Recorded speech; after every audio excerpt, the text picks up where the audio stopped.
কাপড়ের ভাঁজে উনি কার ছবি রেখেছেন? আসসালামু আলাইকুম, কেমন আছেন সবাই? আশা রাখছি আল্লাহর রহমতে সবাই ভালো আছেন। আমরাও ভালো আছি আলহামদুলিল্লাহ। এই তো নতুন আর একটি ভিডিও নিয়ে আপনাদের মাঝে চলে আসলাম। আশা রাখছি একটু হলেও ভালো লাগবে।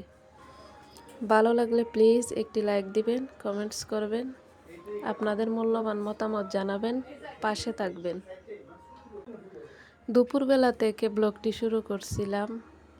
এই তো দুপুরে উনি ডিউটি থেকে এসে শরবত খাবেন, তাই একটু শরবত বানিয়ে রেখেছি, আর জাম আর শসাও কেটে রেখেছি। এই যে ছেলে তার বাবাকে খাইয়ে দিচ্ছে।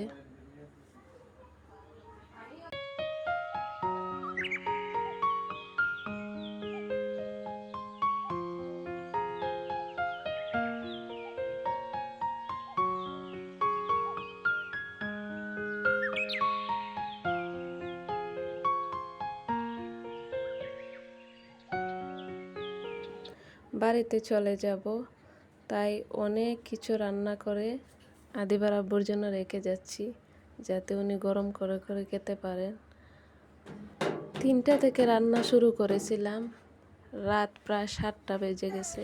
বাটিতে বড় আরও অনেকগুলো তরকারি রয়ে গেছে, যাওয়ার আগ পর্যন্ত ওগুলো গরম করে করে খাবো। আর বাড়িরগুলো ডিপে থাকবে, যতদিন বাড়িতে না যাওয়া পর্যন্ত উনি গরম করে করে খাবেন। এখানে ছিল রুই মাছ, গরুর মাংস, শিং মাছ, চিংড়ি মাছ, কারকল ভাজি, তারপরে মসুরের ডাল।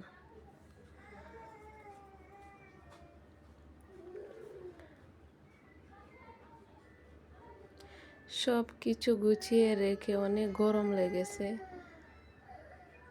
তারপর ছেলেকে ঘুম পাড়ানোর চেষ্টা করছিলাম। ঘুম পাড়িয়ে রেখে একটু আম কেটে তারপর খেয়ে নেব। আর আপনাদের বলে রাখছি, আমার ভিডিওটি অনেক ভুল ত্রুটি আছে, প্লিজ আপনারা ক্ষমা সুন্দর দৃষ্টিতে দেখবেন।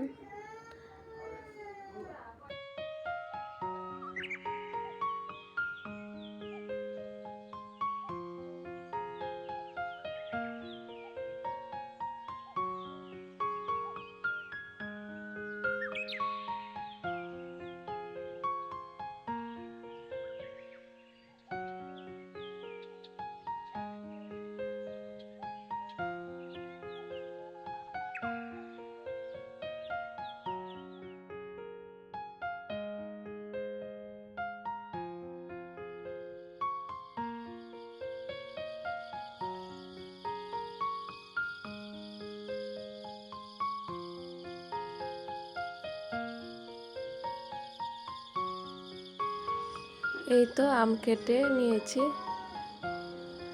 আম খাবো। পরের দিন সকালে আবার ভিডিওটি শুরু করেছি। এই যে সকালের প্রাকৃতি দেখতে খুব সুন্দরই লাগছিল।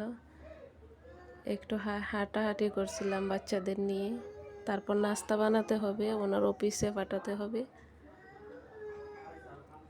আজকে নাস্তা দেইনি, নাস্তা বানিয়ে তারপর পাঠাবো। আর এই যে আমার মেয়েটা হাঁটছে, ওর বাবাকে ছাড়া ও একা হাঁটতেই পারে না, কেমন যেন দুলে দুলে পড়ছে।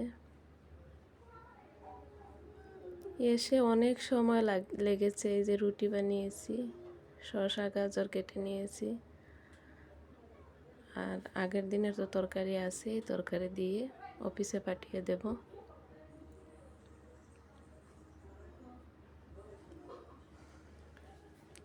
আমি মূলত সাজিয়ে গুছিয়ে নাস্তা করি না, এমনি সবাইকে সাজিয়ে দিই, কিন্তু আজকে নিজের জন্য সাজিয়ে নিলাম নাস্তাটা।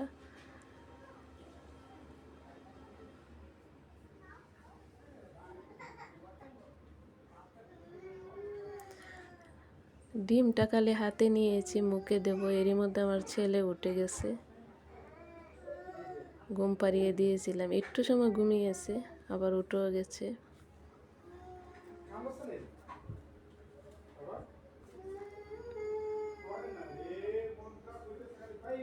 এই যে অফিস থেকে আসার সময় সিঙ্গারা আর মিষ্টি নিয়ে আসছিলেন।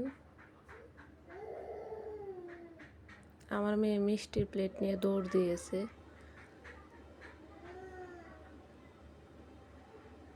আর এখানে ছিল আমার একটি হিজাব আর ছেলের জন্য একটি টি শার্ট।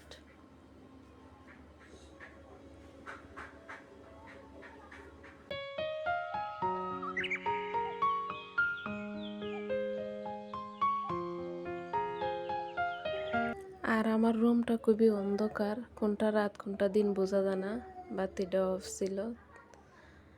এরপরে এই যে বাতি অন করলাম, জানালা খুললাম, তারপর ব্যাগ গুছাবো। আজকে বিকেলে চলে যাব বাড়িতে, 8:30টার গাড়ি।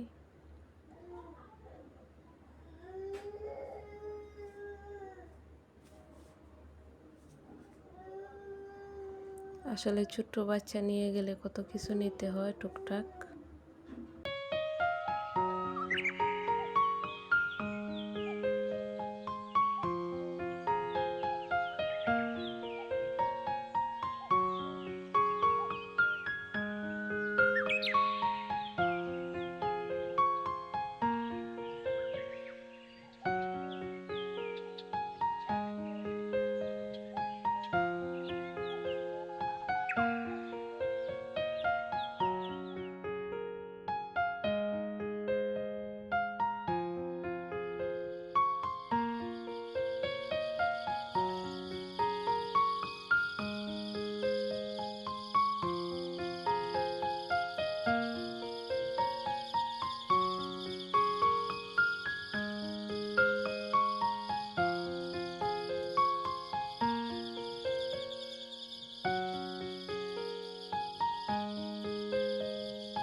সব কিছুই অল্প অল্প করে গুছিয়ে নিচ্ছি। যেগুলা নিব ওইগুলা তো গুছালাম,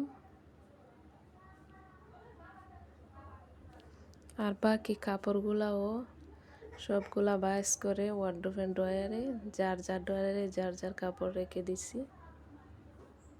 এই যে কিছু মেডিসিন, আদিবার ক্লিপ, মাথার ব্যান্ড, তারপর আহনাবের ওষুধ, এগুলো তো নিতেই হবে।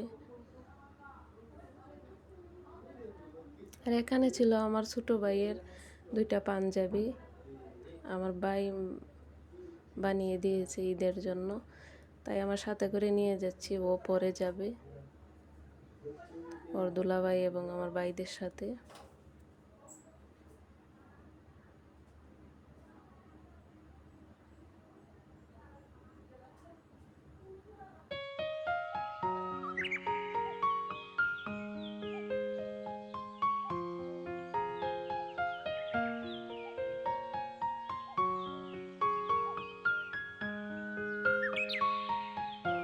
এই তো বাকি কাপড়গুলো সুন্দর করে ভাঁজ করে রেখে যাচ্ছি।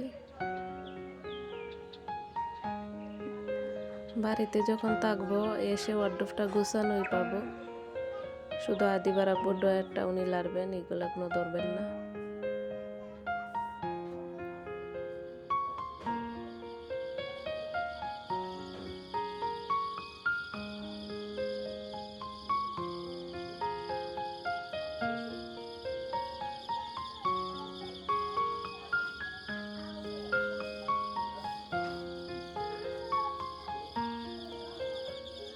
আর এই যে দেখেন আমার নানি শাশুড়ির ছবি, উনি কাপড়ের পিছনে রেখেছেন।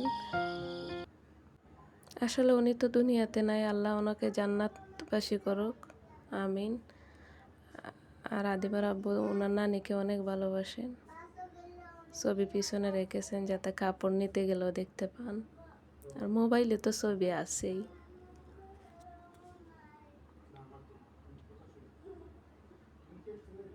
এই তো সব কিছু গুছানো কমপ্লিট, আর আমি খুবই তাড়াহুড়া করে ভয়েস দিচ্ছি, কারণ চলে যাব, প্রায় 7:30 বেজে গেছে।